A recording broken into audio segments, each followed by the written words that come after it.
Good morning, book lovers of the internet. Welcome or welcome back to my channel. If you're new here, make sure to subscribe because for every subscriber, I get a new subscriber and I also read a page from a book of my choice. So in today's video, for my English class, I was asked to write something down regarding in the history of the novel, experiment has tended to be justified in the name of greater realism. Do you agree with the statement? Discuss with reference to different writers and periods. So this is for one of my synoptic units at university, and I thought I'd write some notes down and I'll be sharing them with you today.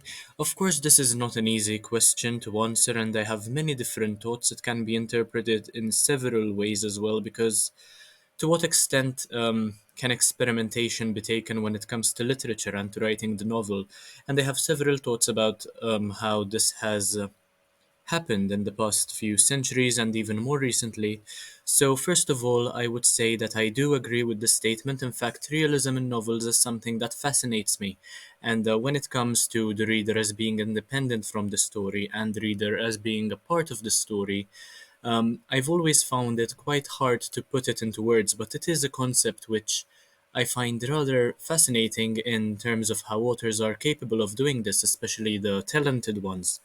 Um, in fact, not only do I agree with how authors should be experimental to bring out greater realism, but I also encourage it. And I'll speak about this later on. However, there are two sides to this coin, as is most of the time the case.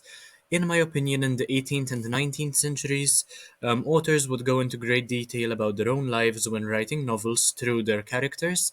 So they would speak about their own lives by inventing characters and writing every single detail about those characters. And I think that it used to be quite boring back then. In fact, I don't see why many people seem to swoon over authors like Jane Austen or the Bronte sisters or something of the sort, because to me it's just so dull and repetitive. And apparently, publishers used to pay these authors depending on how many words um, they wrote down, and that's how so many huge novels came into existence. Since they would be paid per word by their publishers, they wrote anything and everything that came to mind, while shedding light on social, political, or racial issues, and maybe even a few feminist ones as well. Um, Although these are, of course, very important themes, and they um, do a lot of good where realism is concerned, it doesn't really have anything to do with experimentation, especially with the genre of for the authors that I mentioned with the Romance genre. However, as I'll be speaking about later on, there are some dystopian authors who are much more prominent when it comes to experimentation. And I hope I understood the question well when I say what I have to about Aldous Huxley and George Orwell. Nowadays, authors are allowed to be much more conservative with how much detail they go in, and in more recent decades, several have been trying to experiment with the writing of the novel in the name of greater realism. And to be honest, though I'm not quite sure whether he fits into the context of this question, the first person that came to mind was Grady Hendrix, the author of Horror Store. I reviewed this book on my channel a couple of months ago, I believe. Um, However, he wrote a wildly realistic novel about workers in a furniture store and published the book in the form of an IKEA catalog.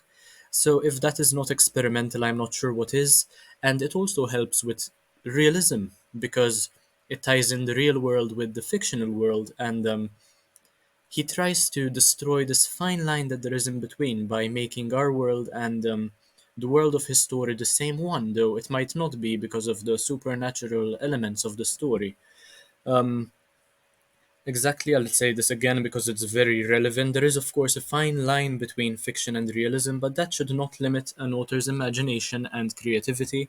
And at the end of the day, I think writing a novel, especially, it's all about creativity and imagination and the people you inspire, the people who take ideas from you and make them their own, basically, to create new stories which more people will enjoy. So, as much as I like the fantasy genre and I've read a lot of fantasy in my time, I believe that fiction should be made more tangible by experimenting with the form of the novel to bring out greater realism. So, in my dissertation, I am also focusing on the magical realism genre, the concept of bringing magic into the real world. However, with fantasy, this isn't really paid attention to, and I am also focusing on fantasy in my dissertation. However, it doesn't really have to do with this concept of experimentation and greater realism. It solely has to do with the mind and the imagination and creativity. And one could also bring up the concept of the dystopian genre, whereby authors portray futures for our own world that are anything but desirable. Like Aldous Huxley in Brave New World, it could be arguable whether it's a dystopian or a utopian, or George Orwell with 1984 and Animal Farm, which are both very political books, and such realism in these books, right, once more serves as either political satire or rebellion, or complete and utter subservience or compliance, depending on which side of history you're on, I suppose. And I personally urge authors to be experimental with writing novels to bring out greater realism, as in doing so, the readers will have their eyes opened to an entirely different perspective, one which they might have never thought about. And as such experimentation with the novel, um, while being very closely related to our own world, it will also open the eyes of readers to other sentiments, to other thoughts, and they'll think more holistically about the way the world works rather than be closed minded or narrow minded. The way I understand this question is that experimenting with the novel form means to perhaps write a story without characters, or without a setting, or without a narrator, and we even brought this up in another unit, while still being as realistic as possible. So, experimenting by removing the characters, for instance, to focus solely on the setting, um, be extremely descriptive, and certain writers focus too much on world building, while perhaps forgetting about the plot or creating a relatively simple one, or one that is entirely based on history. For instance, Jane Austen does this with the romance genre, and so does George R. R. Martin with A Song of Ice and Fire. A lot of his ideas are unfortunately stolen and templated from what actually happened in history, with some names changed here and there. So I'd much rather read an experimental novel and appreciate it for the new form it takes, merging our world with its own, and not care much about the characters, but rather the general idea, for instance. So I'd like to see some ideas, and I'm sure there are already, where the author focuses on one thing only, because we have always been brought up to have all the elements in the story, right? Characters, plot, setting, a narrator, description, all of this stuff into one story, when in reality we don't have to limit ourselves. We can write a story without any letter, for instance, or we can write a story um, that has just one character who lives in nowhere and he only has himself, for instance. Just that's just one idea, right? Readers as both part of the story and as independent of it, as I brought up earlier, it's a concept which I really like, and can't really put into words because it's fascinating, and you have to experience it to really know what I mean by saying this. Um, so this is much more common with postmodernist writing than it was a few centuries ago, and there has been a shift with the level of experimentation authors try to use, especially since they are much more free now to write anything and bring in their own thoughts than they were back then when they were limited with ideas. And as it turns out, there weren't many opportunities to write about anything that wasn't their own life, because there weren't such good ideas, and people just wanted to read something long to pass the time, as opposed to now, where life is happening at such a quick pace that we don't really have time to focus on anything unless it's absolutely engaging. So, anyway, I hope that in some way or another I answered this question. I'll probably see what it's all about during my lecture in about 3 hours, and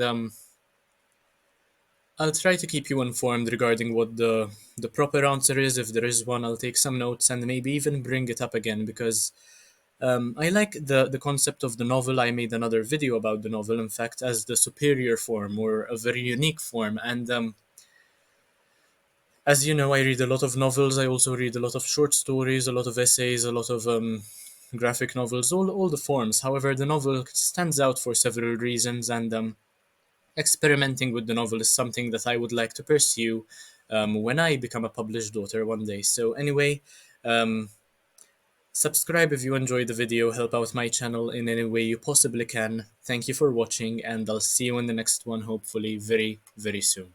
Bye, guys.